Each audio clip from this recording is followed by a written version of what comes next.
மாதிரிலாம் ஒரு புருஷன் பொண்டாட்டியை தாங்கி தாங்கி பார்த்துக்கும் போது கண்டிப்பாக அந்த லவ் வந்து இன்னும் ஜாஸ்தியாக தான் ஆகும். ஹாஸ்பிட்டலில் இவங்க அட்மிட் ஆயிருக்காங்க.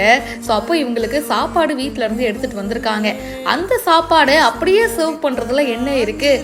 நீ தான் என்னோட ராணி, ஸோ ஒரு மகாராணிக்கு எப்படி சர்வ் பண்ணுவாங்களோ அதே மாதிரி உனக்கு நான் சர்வ் பண்ணுறேன் அப்படின்னு சொல்லிட்டு நிறைய வித்தை காட்டுறமா நீ அப்படின்ற மாதிரி தான் நமக்கு இந்த வீடியோ பார்க்கும்போது தோணும். ஆனால் செம்ம க்யூட்டாக பண்ணுறாருங்க. அவங்களுக்கு வந்து அந்த பிளேட்டை வந்து வைக்கிறதுலேருந்து அந்த பிளேட்டை தொடச்சி வச்சு அதுக்கப்புறமா அதை ஊதி அதுக்கப்புறமா ஒவ்வொரு டிஃபன் பாக்ஸாக எடுத்து கொஞ்சம் ஜிம்னாஸ்டிக் வேலைலாம் காமிச்சு அதுக்கப்புறமா அவங்களுக்கு சர்வ் பண்ண போகிறாரு.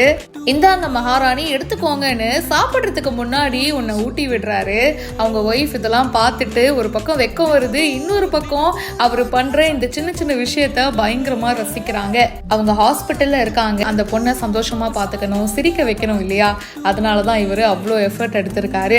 பெரிய சர்ப்ரைஸ் பண்ணணும், நிறைய கிஃப்ட் வாங்கி கொடுக்கணும் அப்படிலாம் எதுவுமே இல்லைங்க. குவாலிட்டியான டைமும் அந்த ஒரு கேர் வந்து உன் மேலே எப்போவுமே இருக்குமா அப்படின்றத காமிச்சாலே போதும். ஒரு பார்ட்னருக்கு அதை விட பெருசு வேற என்ன சொல்லுங்க. இந்த வீடியோ நிறைய பேருக்கு ரொம்ப பிடிச்சிருக்கு. இதை பற்றி உங்களுடைய கருத்துக்களை ஷேர் பண்ணுங்க. பிஹைண்ட் வுட்ஸுக்கு இப்போவே ஃபாலோ பண்ணுங்க.